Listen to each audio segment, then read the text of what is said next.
Uganda citizens' land tenure type preference and underpinning factors. By Nyadoi P. Namirimo T. Ogola L. S. Tugyung D. Kusima C. B. Emanji C. Kyalisaim K. and Tayebwa J.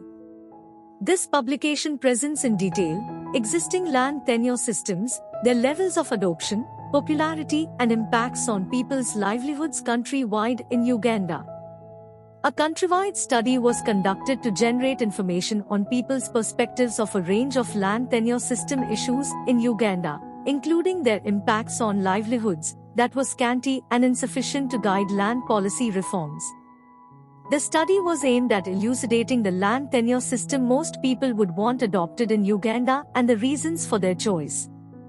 The study was guided by hypotheses that countrywide, A. Development demands and land use dynamics lead to homogeneous distribution of land tenure systems. B. Communities know about existing land tenure types. C. Communities attribute livelihood limitations to specific land tenure types. And D. There exists one most preferred tenure type.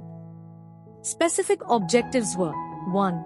To examine distribution of existing land tenure types. 2. Evaluate people's knowledge of the tenure types. 3. Assess perceived impacts on livelihoods. And 4. Document the tenure type most preferred. And 5. Use generated knowledge to elicit support and influence Uganda's policy on land use and ownership. From each of Uganda's 4 regions, random sample of 5 districts was selected, and within each 40 households sampled at systematic intervals of 1 kilometer, an adult member found in the households interviewed using a questionnaire. Overall 1224 respondents from 21 districts, 11%, of Uganda's current 111 were interviewed.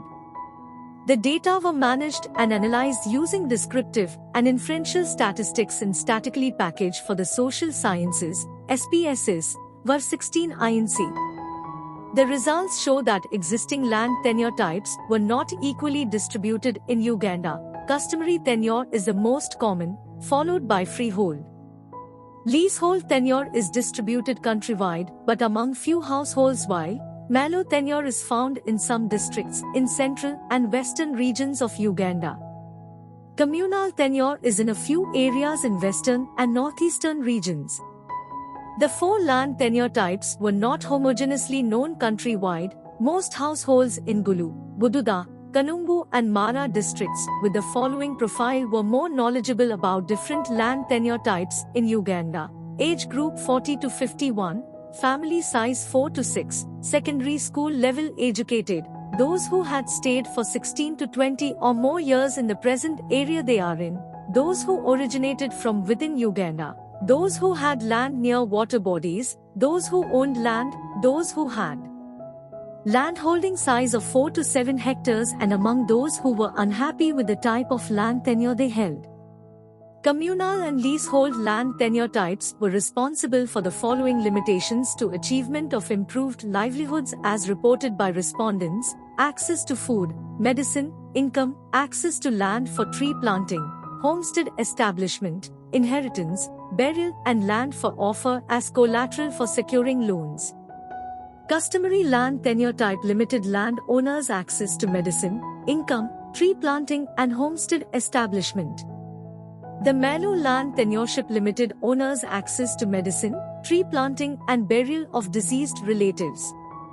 More than 3/4 of the households involved in this study preferred freehold land tenure system, while communal and Malo land tenure systems were the least preferred by more than a half of the households. These results provide evidence of the need for the government of Uganda to promote freehold land tenure system countrywide in practice and in the nation's land policies and laws. This will, however, also require the government to carry out further consultations with different stakeholders and with communities countrywide for proper policy and legal developments.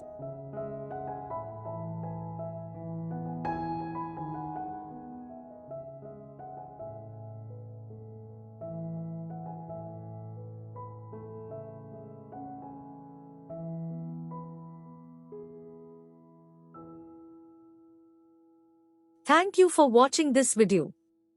Please subscribe our channel for watch more scientific research videos.